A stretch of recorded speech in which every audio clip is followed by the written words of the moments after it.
কি অবস্থা! বাবা কি রে!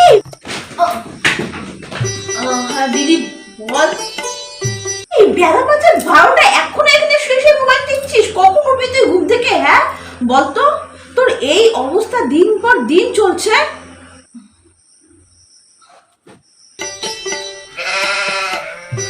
আরে ঘুম পাচ্ছে, মোবাইল দেখছি। তুইও না পারিস বটে, যা তো। আচ্ছা ঠিক আছে ঠিক আছে, আর কথা বাড়াস না, যা তাড়াতাড়ি ফ্রেশ হয়ে আয়। আমি তো বিছানাটা গুছাই আর ঘরটা ঝাড় দেই, তারপর কিন্তু চা নিয়ে আসবো আবার। তাড়াতাড়ি যা।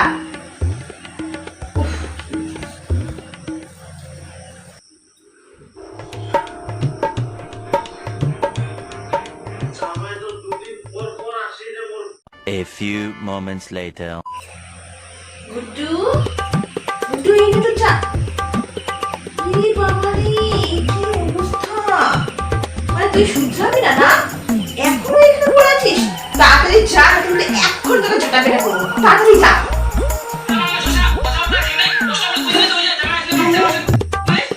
হ্যাঁ যা যা।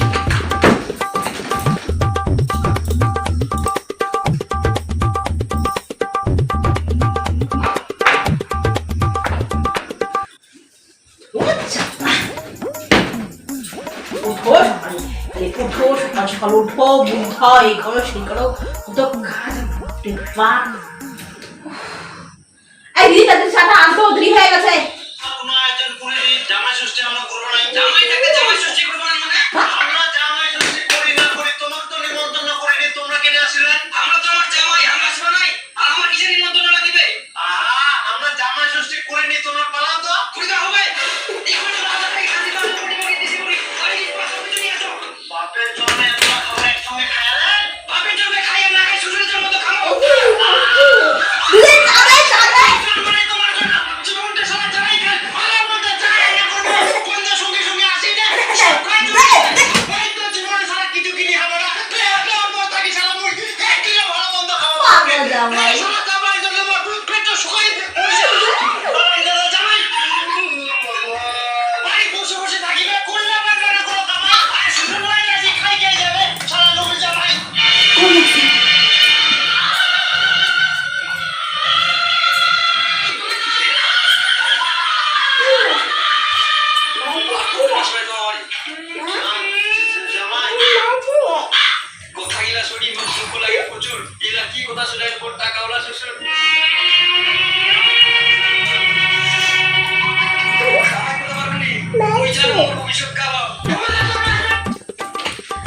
দেরি হয়ে গেল।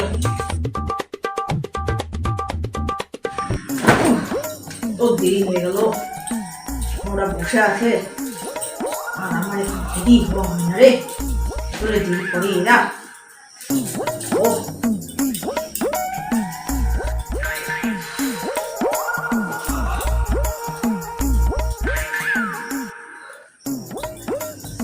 তো খাবো আমি।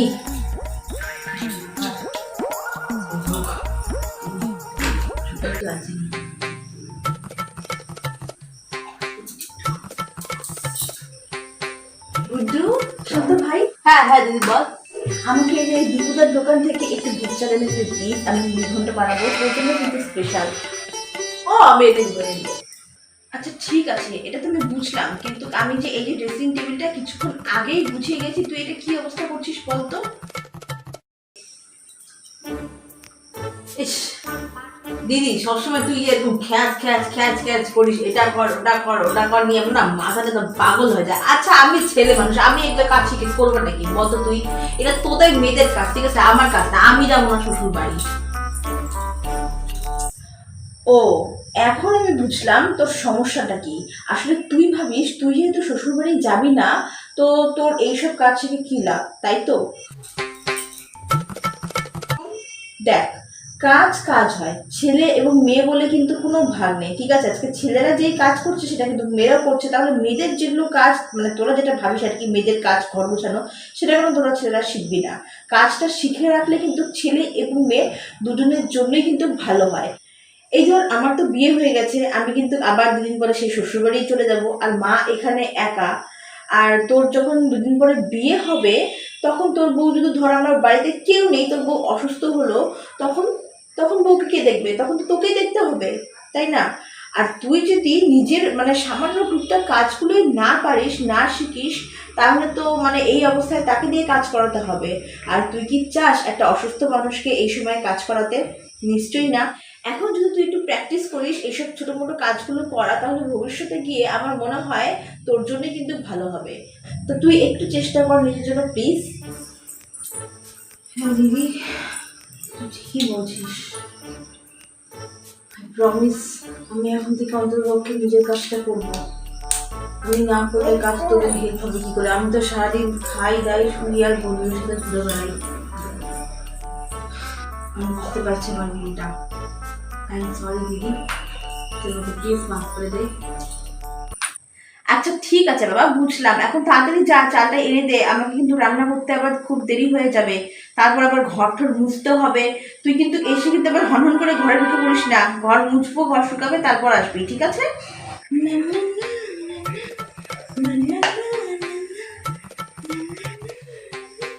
যাক, ভালোই হলো, তাড়াতাড়ি রান্নাও শেষ হয়ে গেল। এখন আমি ঝটপট ঘর মুছে স্নান করে পুজো দিয়ে আসি। ভাই আসলেই একসাথে খাবো। A few moments later.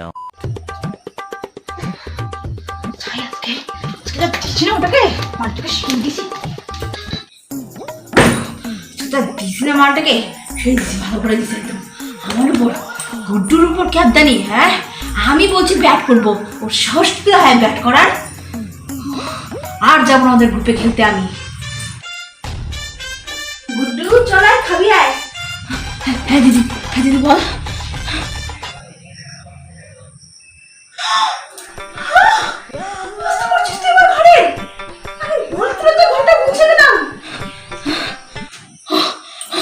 Sorry দিদি, আমাকে ক্ষমা করে, আমি বুঝতে পারিনি। দিদি বুকারে ক্যাচার লাগছে, ঝড়া লাগছে ওদের সাথে। হ্যাঁ, না আর করবো না, আর করবো না। আজ তোকে আমি